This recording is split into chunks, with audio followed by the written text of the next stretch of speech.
नमस्कार दोस्तों, किरण हिंदी साहित्य में आप सभी का स्वागत है।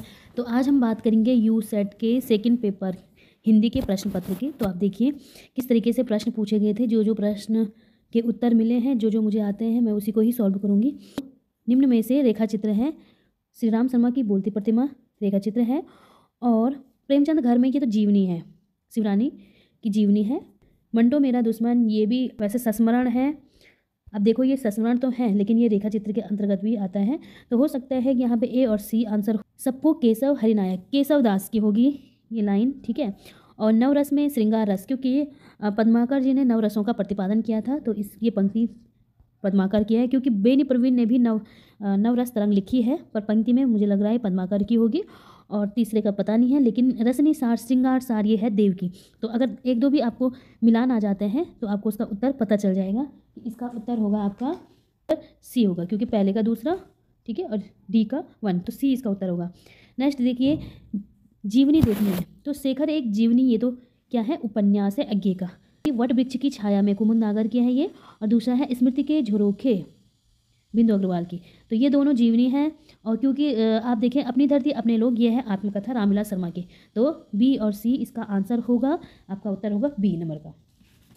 इसका उत्तर मुझे मिला नहीं है। तो आप नेक्स्ट देखिए किसी स्मरणीय घटना या व्यक्ति की यादों को लेकर लिखा गया आत्मीय चित्रण संस्मरण कहलाता है। तो ये तो सही होगा ही होगा, ठीक है।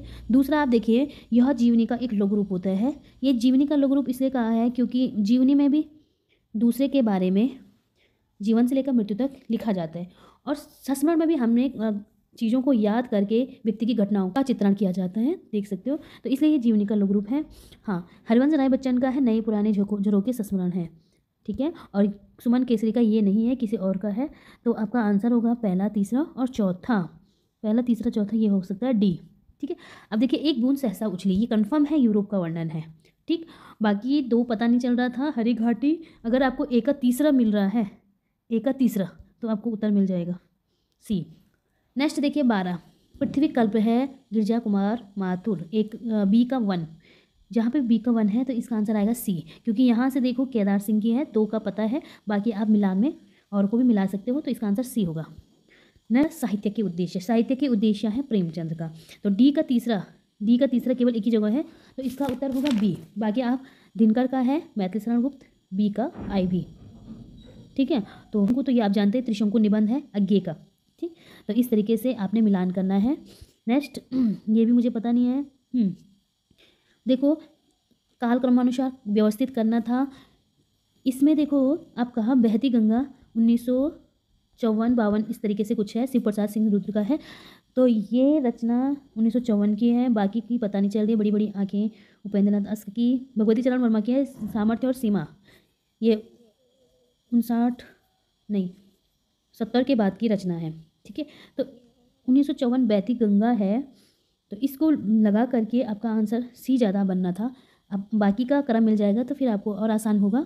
नेक्स्ट दंगवे पुराण, आपका जो दंगवे पुराण है वो भीम कवि की है, कंफर्म। सत्यवती कथा ईश्वरदास की है। एकादशी कथा है सूरजदास की, ठीक है।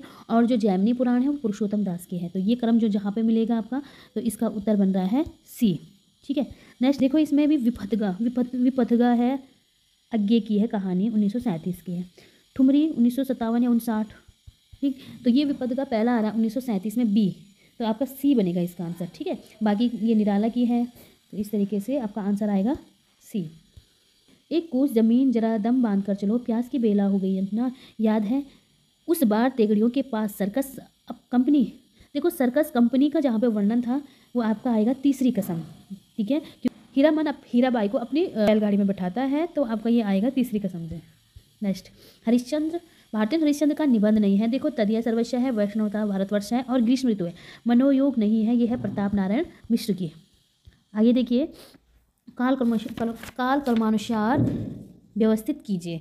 तो मैं बता देती हूँ, अमृतसर आ गया है, पटरिया से लिया गया है 1973 में। सिक्का बदल गया है, ये है सिक्का बदल गया, कृष्णा सोबती की है 1947 में। लाल पान की बेगम ठुमरी से है 1957 में, ठीक है। और अपना अपना भाग्य ये है वातायन 1931 से है, ठीक है। तो सबसे पहले डी वाला आंसर सही होगा, जिसमें डी है, तो ये आ रहा है बी नंबर का, डी बी सी ए, ये वाला आंसर होगा। निर्गुण ब्रह्मा को किया समाधु तभी चले कबीरा साधु, ये है दादू दयाल, क्योंकि दादू दयाल कबीर के विचारधारा से बहुत प्रभावित थे, तो दादू दयाल की पंक्तियाँ ये। आगे देखिए, ये है पत्रिकाएं, इसका क्रम मैं आपको बता देती हूँ। भारत बंधु जो है कहीं पे 1876 होता है, कहीं पे 1874 होता है, तो इसको 76 मान लीजिएगा। और आपका भारत मित्र ये है बाल मुकुंद गुप्त की है, 1877 इसे मान लीजिएगा। और भारत जीवन जो है 1884 की है, 1884 की है। तो इसके अनुसार आपका जो क्रम बनेगा, पहला भारत बंधु होगा ए, तो ये सी वाला आपका इसका आंसर बनेगा, क्योंकि इसका फ ब भ ब ये ऊँट से बोले जाते हैं, ओंष्ट होते हैं उपपद्यमानों। दंत से आता थ द थ, ये दंत से बोले जाते हैं। तो आपने इसी तरीके से मिलाना है। इच्चू यशाणाम तालु चौ छ ज, ये तालु से बोले जाते हैं। तो आपका जब ये क्रम मिल जाएगा तो आपको पता चल जाएगा कि आपका आंसर आ रहा है सी, सी इसका उत्तर होगा। नेक्स्ट देखिए, घनानंद का वियोग वर्णन, ये ज़्यादातर से इसमें शुक्ल ने ही ज़्यादातर से बात की है घनानंद की। घनानंद पर जो अधिकांश जो कमेंट है तो शुक्ल का ही रहता है। घनानंद का वियोग वर्णन अतिवृत्ति निरूपक है, तो ये होगा आपका शुक्ल का। फिर भी आप देख लीजिएगा, इसका उत्तर मिल जाए तो कमेंट कर लीजिएगा। हाँ, श्रुति कटुत्व, ये श्रुति कटुत्व कठोर शब्दों का प्रयोग, सुनने में जो कठोर लगते हैं, तो ये आपका बनेगा ए का वन, पहले का वन, ठीक है। दो जगह हो रहा है, ए और डी में हो रहा है, तो पहले का वन होगा। नेक्स्ट देखिए, जो संस्कृति दोष, बी का आपका तीसरा, ये रस संबंधी दोष हो सकते हैं, क्योंकि व्याकरण संबंधी इसमें दोष को आप देखेंगे, तो इसका उत्तर आएगा ए। नेक्स्ट देखिए, चेतना लहर न उठेगी जीवन समुद्र थिरन होगा। आप इसमें देखेंगे तो उपमा रूपक उत्प्रेक्षा कहीं नहीं मिल रहा, तो इसमें मानवीयकरण अलंकारों का प्रयोग होगा। नेक्स्ट, एक नार दो को ले बैठी टेढ़ी होके बिल में बैठी, तो ये आपका इसका मैं कंफर्म नहीं बोल सकती हूँ, क्योंकि इसमें ए और डी कंफ्यूज कर रहा है। तो एक नार दो को बैठी है, जैसे ये दिया होगा और जो उसकी बाती होगी वो इस तरीके से होती है। तो एक नार दो को बैठी टेढ़ी होके बिल में, टेढ़ी होकर के वो बिल में बैठी, तो हो सकता है इसका दिया बाती भी हो सकता है। अधिकांश लोगों ने पाजामा भी किया है, तो अब देखते हैं आंसर की में क्या आएगा, लेकिन दिया बाती ज़्यादा लग रहा है। इसके अतिरिक्त हम आगे देखेंगे। हाँ, इस भीड़ में एक खूबसूरत भोला भाला लड़का एक छड़ी पर सवार होकर अपने पैरों पर उछल उछल फर्जी दौड़ा रहा है। अपनी सादगी की दुनिया में वो ऐसे मग्न है जैसे वह इस वक्त चुपचाप सचमुच की अरबी घोड़े का सहसवार होता है। तो मुझे ऐसा लग रहा है ये ईदगाह से होगा, लेकिन कंफर्म मैं हूँ नहीं, मिल जाएगा तो आप कमेंट कर दीजिएगा। आगे देखिए, मूल्य मानव की रचना है, मूल्य रचना मानवत्व है। वैसे मैंने देखा है मानव पे ज़्यादा बात हजारी प्रसाद द्विवेदी ने किया है। अब देखते हैं इसका आंसर क्या होगा, ये मैं अपने अकॉर्डिंग बता रही हूँ कि मानवता पे ज़्यादा बात हजारी प्रसाद द्विवेदी की है। आगे देखिए, निराला हिंदू काव्य के वसंत दूत हैं। वसंत के दूत निराला को किसने कहा है, तो ये 100% अज्ञेय ने कहा, ये मैंने पढ़ा है, तो इसका आंसर आएगा अज्ञेय। कविता ही कवि का परम वक्तव्य है। अब इसका कंफर्म है नहीं, क्योंकि शमशेर सिंह बहादुर को कवियों का कवि कहा जाता है, कवियों का कवि कहा जाता है। अज्ञेय ने कहा था शमशेर सिंह बहादुर को कवियों का कवि। बाकी इसका आंसर क्या है ये आप कमेंट करके बता दीजिएगा। यदि भाषा कवि अनुभव और ज्ञान का साधन है, तो कविता की भाषा का विश्लेषण करके उसके अनुभव की शक्ति को भी मापा जा सकता है। तो मुझे लग रहा है राम स्वरूप चतुर्वेदी होना चाहिए, क्योंकि इनका एक आलोचना भी है हिंदी साहित्य, हिंदी भाषा और संवेदना का विकास। तो अब देखिए क्या उत्तर होता है। काव्य में अर्थ ग्रहण मात्र से काम नहीं चलता, बिंब ग्रहण अपेक्षित होता है। अब देखो, आचार्य शुक्ल का भी कमेंट लग रहा है, लेकिन केदारनाथ सिंह को बिंब का कवि कहा जाता है, केदारनाथ सिंह को बिंब का कवि कहा जाता है। अब इस कमेंट में ये पंक्ति किसके द्वारा है, शुक्ल का भी हो सकते हैं, लेकिन ये मैं कंफर्म नहीं हूँ। हाँ, अर्थ सौरमस्य ही कविता का प्राण है, ये मैंने कहीं पढ़ा था, तो ये मुझे लग रहा है महावीर प्रसाद द्विवेदी का है। देखो, अष्टछाप के अंतिम 4 कवियों का क्रम, क्योंकि गोवर्धन दास तो कोई कवि नहीं है, हो सकता है मिस प्रिंटिंग होगा, तो मुझे लग रहा है गोविंद दास होगा, ये गोविंद अगर मिस प्रिंट हुआ होगा। तो इसका अगर हम क्रम देखेंगे तो जो आपका नंद दास है वो है 1933 का, चतुर्भुज दास है 1930 की, छीत स्वामी अगर हम देखेंगे तो 1915 का है, और अगर ये गोविंद स्वामी लेते हैं तो ये है 1905 का। तो अगर हम पहला 1 ए, ठीक है, पहला आएगा आपको क्रम में पूछा, नंद दास है 1933 का और चतुर्भुज दास है 1930 का, ठीक है, ये है। और छीत स्वामी और गोविंद स्वामी, गोवर्धन दास लिखा हुआ है, वैसे गोविंद स्वामी होना चाहिए था ये। पहले चौथा ना, फिर दूसरा आना, चौथा और दूसरा, लास्ट के चौथा दूसरा इसमें मिल रहा है, तो आपका सी बनेगा इसका आंसर। आगे देखिए, उस समय जैसे गाथा कहने से प्राकृत का बोध होता है, वैसे दोहा दोहा कहने से, तो ये आचार्य रामचंद्र शुक्ल की पंक्ति है। नेक्स्ट देखिए, ये देखो, अनुमिति है शंकुक की, ठीक है। उत्पत्तिवाद है बटलोलट की है, साधारणीकरण भट्टनायक ने दिया था, और अभिव्यक्तिवाद है अभिनवगुप्त की। आगे देखिए,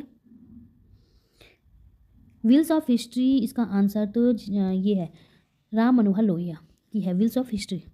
व्यक्तित्व के प्रकार को बांटा था फ्राइड ने, व्यक्तित्व के प्रकार को, वही है इड ईगो सुपर ईगो, व्यक्तित्व के प्रकार। भारत भारती मैत्री शरण गुप्त को कि भारत भारती 3 खंडों में है, ठीक है, वर्तमान, भविष्य और अतीत, ठीक है, 3 खंडों में। बीन बिहू में तुम्हारी रागनी भी है, महादेव वर्मा की ये यूजीसी नेट पे भी लगी हुई है, तो ये है नीरजा से संकलित है। बीन बिहू में तुम्हारी रागनी भी। पुरुष में नारी के गुण आ जाते हैं, वह महात्मा बन जाती है, नारी में पुरुष के गुण आ जाते हैं तो वह उल्टा बन जाती है। तो ये पंक्ति गोदान की तो है नहीं, कर्मभूमि की भी नहीं लग रही है, तो ये मुझे लग रहा है शेखर एक जीवनी की हो सकती है, कहीं पढ़ा था मैंने पर, लेकिन शेखर। देवव्रत मास्टर, ये है आपका तमस उपन्यास है, देवव्रत मास्टर। कोशिका गठवारा जो पत्रिका प्रकाशित हुई थी, कल्पना पत्रिका से प्रकाशित हुई थी। आगे देखिए, अंधेर नगरी के अंकों का सही क्रम। तो अंधेर नगरी में सबसे पहले आता है आपका बाह्य प्रांत, जिसमें गोवर्धन दास और नारायण दास अपने गुरु महंत के साथ बाह्य प्रांत में। फिर दूसरा आता है बाजार, तीसरा आता है जंगल, चौथा आता है राज्यसभा, फिर उसके बाद अरण्य, लास्ट में आता है शमशान। ये आते हैं 6 अंक है का क्रम, भी इसका आंसर होगा। नेक्स्ट, इसका मिलान किन करना था, तो ककड़ी वाला, क्योंकि ये यूजीसी नेट पे लगी है, तो ककड़ी वाला है आगरा बाजार, चंद्रकला सिंदूर की होली में है, और करमवीर है बकरी से, एक और द्रोणाचार्य, यह है, इसका पात्र है अरविंद। तो इसका आंसर होगा आपका, इसका आंसर होगा। दलित आत्मकथा में अपने अपने जो पिंजरे हैं, यह है मोहनदास नेमिसराय की है, ये दलित आत्मकथा है। मेरी पत्नी और भेड़िया धर्मवीर की है, ये भी दलित आत्मकथा है, ठीक है। पहला और दूसरा तो था ही, लेकिन यहाँ पे पहला दूसरा तो कहीं पे नहीं दिया है, सी वाला है एक जगह दे रखा, तो तीसरे को भी इन्होंने दलित, क्योंकि मैंने ये पढ़ी नहीं है, बस मुझे इतना पता है, मुड़ कर देखता हूँ, राजेंद्र यादव की है, तो इन्होंने तीनों को ही दलित आत्मकथा में दिखा रखा है। पहला दूसरा तो है ही दलित आत्मकथा। किस अनुच्छेद के द्वारा उच्चतम न्यायालय और उच्च न्यायालयों की सभी कार्यवाही अंग्रेजी में होनी चाहिए, तो उच्च और उच्च न्यायालय की जो अनुच्छेद होता है वो 348, उनकी भाषा का प्रावधान 348 के तहत उन्हें अंग्रेजी भाषा में कार्यवाही या कार्य करना चाहिए। यमुना लहरी जो है वो ग्वाल कवि की है, यमुना लहरी सेना, जो कि तीसरे तार सप्तक के कवि हैं। आगे का जो तार सप्तक है उसमें तीसरे सप्तक के अंतर्गत आते हैं। हिंदी के प्रथम आदिवासी स्त्री जो है वो है एलिस एक्का। कल्चर एंड अनॉर्की, ये भी बहुत बार पूछा जाता है, तो मैथ्यू ऑर्नट की रचना है कल्चर एंड अनॉर्की, ठीक है। इस प्रश्न में बहुत कन्फ्यूजन है, क्योंकि यूरोप का यह अभिव्यंजनावाद हमारे यहाँ के पुराने वक्रोकित काव्य जीवितम का ही नया रूप है। अब ये मुझे कंफर्म नहीं है ये किसकी है, वैसे आचार्य रामचंद्र शुक्ल ने भी विलायती उत्थान अभिव्यंजनावाद को विलायती उत्थान कहा है शुक्ल ने, लेकिन अब मुझे ये पता नहीं है एक पंक्ति किसकी है। प्रेम गूढ़ अंतर्दशा का उद्घाटन जैसे उनमें है, वैसे ही हिंदी के अन्य श्रृंगारी कवि में नहीं है, तो मुझे लग रहा है शुक्ल जी ने घनानंद को श्रृंगारी कवि कहा है। आगे देखेंगे, वेदना में शक्ति है जो दृष्टि देती है, जो यातना में है वह दृष्टता हो सकती है, तो ये वेदना में शक्ति देती है, गोदान की हो नहीं सकती, वे दिन की भी नहीं हो सकती हैं। ये मुझे लग रहा है शेखर एक जीवनी से होगा। ये काठ का सपना जो कि कहानी है वो है मुक्तिबोध का है, काठ का सपना। कॉलरिज का कल्पना सिद्धांत 2 भागों में थी, मुख्य कल्पना और गौण कल्पना। शुक्ल ने किनके निबंधों का बात का संग्रह कहा है, शुक्ल ने महावीर प्रसाद द्विवेदी के निबंधों को बातों का संग्रह कहा है, और शुक्ल ने उनकी आलोचना को, महावीर प्रसाद द्विवेदी की आलोचना को मोटे दिमाग का काम कहा है। देखो इसका क्रम बहुत आसान है, इसको ऐसे भी याद कर सकें, करूँ फिर दूर तक, ऐसा भी ट्रिक बना सकते हो, लेकिन ये है क्या भूलूं क्या याद करूँ 1969, नीड़ का निर्माण 1970, बसेरे से दूर 77, और 10 द्वार सोपान तक 85, ठीक है। इसको शॉर्ट में भी याद कर सकते हो, करो फिर दूर तक। सीढ़ियों पर धूप, देखो सीढ़ियों पर धूप जो निबंध है वैसे ही इसमें आप देख सकते हैं, ये तीनों निबंधों मैंने ना पढ़े हैं, लेकिन उठ जाग मुसाफिर ये विवेकी राय की है, इसलिए इनमें से कौन सा नहीं है, तो हमने डी पे आपका सही आंसर होगा। सूरदास के जीवन पर आधारित है खंजन नयन, ठीक है, खंजन नयन सूरदास के, और मानस कांस तुलसीदास के जीवन पर आधारित है। आगे आप देखेंगे फारसी का जो उपसर्ग है वो है बद। नेक्स्ट शुद्धाद्वैत के प्रवर्तक हैं, ये है आपके वल्लभाचार्य, ठीक है। रामानुजाचार्य जो है आपके श्री संप्रदाय के प्रवर्तक हैं, ठीक है, और शंकराचार्य अद्वैत संप्रदाय के प्रवर्तक हैं। सेक्सुअल पॉलिटिक्स ये है केट मिलेर की रचना। आगे वजीरा पानी पिला, लैना सिंह वजीरा को कहता है कि वजीरा पानी पिला दे, ये कथन लैना सिंह का है। आगे देखिए जो ये क्रम है तुलसीदास की रचनाओं का, देखो राम गीता जो है ये है आप इनकी रचना है 1571 की, ठीक है। रामचरितमानस 1574 की है, 74, ठीक है। और दोहावली है 1583 की, लेकिन सतसई की रचना का कुछ पता नहीं चला, क्रम नहीं पता चला। तो इसके अकॉर्डिंग राम गीतावली, रामचरितमानस और दोहावली, ठीक है, ये रचना मिल रही है बी पे। तो यही आपका बी आंसर ही सही होगा। अब आगे देखिए 84 का, देखो ए स्केच ऑफ हिंदी लिटरेचर। तो ए स्केच है, ये ग्रिप्स की आंसर है, ठीक है। और ए हिस्ट्री वाला है एफ ई के की है, FEK, ठीक है, ए हिस्ट्री। और हिंदी साहित्य का विमर्श, ये तो सभी को पता है, पद्मलाल पन्ना बख्शी की है। और हिंदी के मुसलमान कवि, ये गंगा प्रसाद सिंह की है। आगे आप देखेंगे, देखो भयानक समस्या है, मूर्खों ने स्वार्थों के लिए साम्राज्य के गौरव का सर्वनाश करने का निश्चय लिया। आप जानते हैं ये पंक्ति है ध्रुव स्वामी से, ठीक है, क्योंकि मंदाकिनी का जो भाई है रामगुप्त, वो अपनी पत्नी ध्रुव स्वामी को क्या करना चाहता है, बेचना चाहता, सकटार को बेचना चाहता है। तो तब मंदाकिनी कहती है मूर्खों ने तो स्वार्थ के लिए पूरे साम्राज्य के गौरव को क्या कर दिया, सर्वनाश कर लिया है। तो बी इसका आंसर होगा। देखो क्या कहा बेटा, इस हालत में अकेली जाओगी। पिताजी ने फिर मेज पर आंखें उठाई। देखो ये आधे अधूरे मेले आंचल से हो नहीं सकता है। ये इसका है आपका या तो वतन का देश या देश का भविष्य। तो ये ए में तो कहीं मिला नहीं, लेकिन ये इसका उत्तर होगा देश का भविष्य, सेकंड भाग में होगा इसका, क्योंकि झूठा सच है 1958 पहला भाग, और दूसरा भाग देश झूठा सच का देश का भविष्य 1960 में है। तो ये दूसरे भाग में हो सकता है, दूसरे भाग में होगी ये पंक्तियाँ। क्या यह तुम स्त्री हो, क्या स्त्री होना पाप है। जो ये कथन है स्त्री होना पाप है, ये आकाशद्वीप से लिए गए हैं, ठीक है। आगे देखिए जयशंकर प्रसाद की कहानी होगा। देखो प्रसाद की जो ग्राम कहानी, वो पहली कहानी है 1911 की, ठीक है। गुलेरी की सुखमय जीवन जो कहानी है, ये भी 1911 की है। विशंबरनाथ शर्मा की कौशिक, ये है 1913 की, ठीक है। और इस कहानी का सन कहीं पे मिला नहीं है, ये पता नहीं है, तो लेकिन यही आपका इस हो सकता है सी ये हो। लेकिन आप देखते हैं इस पिकनिक कहानी का क्या आंसर है, कब की है ये, इसका कंफर्म पता नहीं चल रहा है। आगे देखिए उसने गंभीर स्वर में कहा, ये सब मकान किसने बनाए, माता हंसी लोगों ने, और किसने, तब ईश्वर ने तो नहीं बनाए। ये कथन किस, देखो तमस से हो नहीं सकता झूठा सच, ये होगा शेखर एक जीवनी, ठीक है, शेखर एक जीवनी से है। और इसका आंसर होगा ए ही होगा, क्योंकि यूजीसी नेट में भी पहला ही भाग लगा हुआ है, तो शेखर एक जीवनी प्रथम भाग से ही होगा। मैं वास्तव में कौन हूँ, यह एक ऐसा सवाल है जिसका सामना करना इधर आकर मैंने छोड़ दिया है, और मैं इस मंच पर हूँ, वह यहाँ से आकर नहीं हूँ, और जो बाहर हूँ उक्त अंश। देखो अंधा युग में ये पंक्ति होगी नहीं, ठीक है, तमाश में भी ये होगी नहीं, या तो ये आधे अधूरे या अंजो दीदी से हैं। लेकिन ये आंसर मैं वास्तव में कौन हूँ, क्योंकि आप जानते हैं आधे अधूरे में सावित्री अपने आप को ऐसी अतृप्त स्त्री है, ठीक है, उसमें आपने देखा होगा। तो वो ये आंसर ज़्यादा राइट लग रहा है बी का, आधे अधूरे से। अब देखते हैं पंक्ति कहाँ से उठाई गई। यथार्थ में छायावाद भाव रज की वस्तु है, उसमें केवल संकेत से ही काम लिया जा सकता है। आई थिंक ये मुझे लग रहा है मुकुलधर पांडे की होगी। प्रेम का कारण बहुत कुछ अनिर्दिष्ट और अज्ञात होता है, पर श्रद्धा का निर्दिष्ट और ज्ञान। ये पंक्ति कही होगी आचार्य रामचंद्र शुक्ल की। इष्टार्थ व्यवचना पदावली ये है डंडी की। आगे आप देखिए इस मिलान कीजिएगा। देखो काव्य सरोज है श्रीपति की है, ठीक है, अलंकार चंद्रोदय रसिक सुमति की है। देखो ये दो भी मिल गए तो आपका मिलान बन जाएगा बी का 1, तो ये आपका आंसर आएगा सी। सुजान चरित्र, इसका आंसर मैंने कहीं पे पढ़ा था, ये होगा आपका 1802 से लेकर के 1810 तक का वर्णन होगा इसमें। अब देखिए आंसर की, इसमें भी काफ़ी कन्फ्यूजन था ये प्रश्न। देखो रानी केतकी की कहानी सभी जानते हैं, गौरी दत्त की नहीं है, ये इंसान अल्लाह खां की है, लेकिन 1803 की है, ठीक है। और सरदार फिलौरी का सभी को पता है, ये है भाग्यवती 1877 में।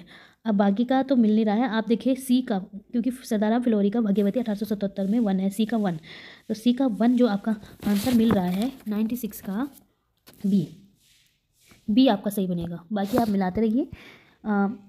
ये भी देखिए इसमें भी आपको 2 मिल रहे हैं। मार्टिन हरिश्चंद्र हिंदी के थे, ठीक है, और बंकिम चंद्र चटर्जी बांग्ला के थे, ठीक। अगर आपका ए का दूसरा आपका बन रहा है बी, ठीक है, तो ये आपका उत्तर होगा। ए का दूसरा हो गया और डी का तीसरा, ठीक है। बाकी आपको अपने आप ही मिला दो, पहले का बी का आएगा 1 तमिल भाषा का, विष्णु शास्त्री है आपका मराठी के, तो ये मिल जाएगा आपका।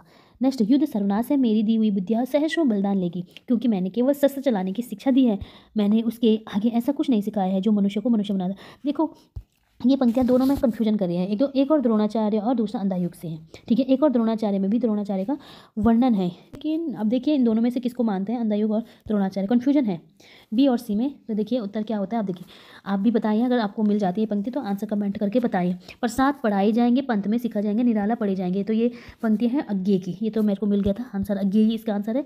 अंधेरा है यह वह स्थल जहाँ मरणासन दुर्योधन कल तक पड़ा था अस्त्र शस्त्र लिए हुए, ये होगी अंधा युग की पंक्ति। तो धन्यवाद दोस्तों, आपको जो आंसर मिलता है कमेंट करके बताइए।